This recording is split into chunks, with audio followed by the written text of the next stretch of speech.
Hey, Sturgis Chapel, Don Pierson here, and this is Monday's devotion. We're in Proverbs chapter 1. Actually, I'm going to be in Proverbs today and tomorrow, and both times in chapter 1. Chapter 1, verse 10 through 16.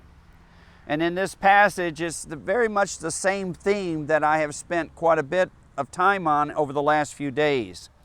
And in fact, in my Bible, this section is entitled, Shun Evil Counsel. Shun Evil Counsel. So verse 10, My son, if sinners entice you, do not consent. Do not go with them. If they say, Come with us, let us lie in wait to shed blood. Let us lurk secretly for the innocent without cause. Let us swallow them alive like Sheol or hell, and whole like those who go down to the pit. We shall find all kinds of precious possessions and treasures. We shall fill our houses with spoil. Cast in your lot among us. Let us all have one purse.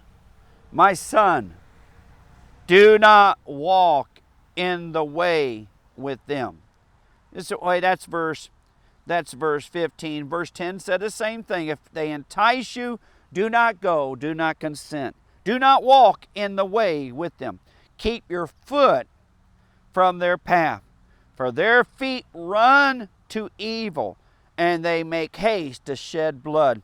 Now, the example there is a clear example that all of us would agree. If somebody's asking us to go do murder and to rob from them, I think most of us would recognize that that's evil.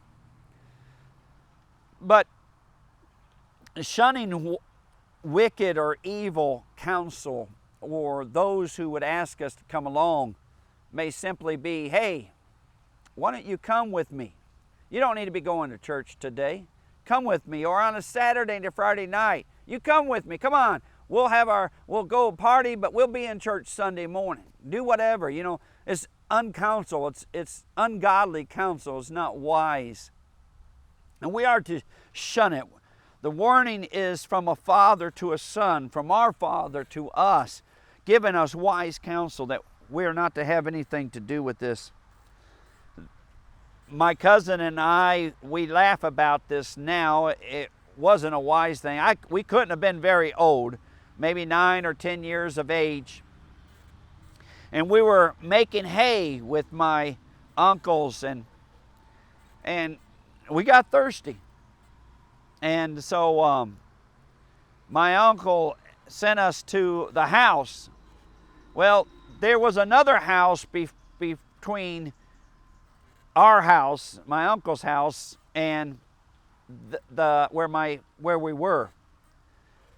It was a distant relative.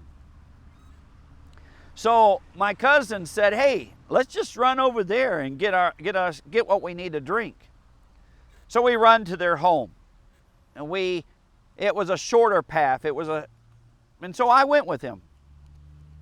When we got to the home, they weren't home. The house was all locked up. My cousin said, no problem. We can get in. So we walked all the way around the house, checking all the doors, checking the windows, trying to get in. He found a basement window. Now, it couldn't have been more than like that, but you got to understand, we were small kids. We found a basement window that was unlocked. Now, I get a little nervous. I already know it's wrong. My cousin knew it was wrong, but it was convenient.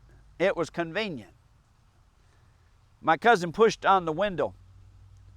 Well, actually, he had me push on the window.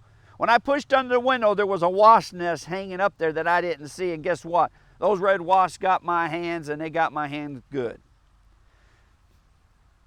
He kills the wasp, and he drops down into the basement. The plan was for me to come in with him, but I got a little afraid, and I decided not to go in. But he's already in the basement, and now he's mad because he's in the basement and I won't come in. About that time, I hear them pull in the driveway.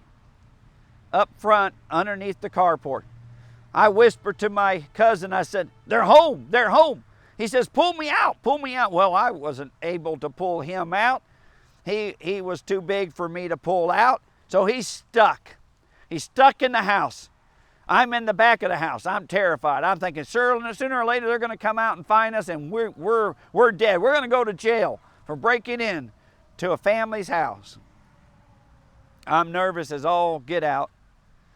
About that time, I hear their daughter being told to go to the basement to wash some clothes. We've been there a while. My cousin's been hiding in the basement for a while, waiting for his opportunity. All of a sudden, he hides behind the staircase. Here she comes down the stairs with a load of clothes. When she does, gets past him, he jumps out, puts his hand around her mouth. Of course, she's just a child like us. She screams. She turns around and sees that it's Keith, and she's okay. But upstairs, they heard the scream. She yells up, "It's all okay." Needless to say, Keith got out of that basement. Keith, you listening to that? You are always trying to get me in trouble. I know you are. If you're not, I know Aunt Jerry or Xander or Teresa's listening. They'll remember this story. Now, we laughed about that later. I had no business listening to you, boy, but I did. Do you know what? I found out that we don't usually get in trouble by listening to strangers. Think about that. We don't usually get in trouble by listening to strangers. We usually get in trouble by listening to friends or family.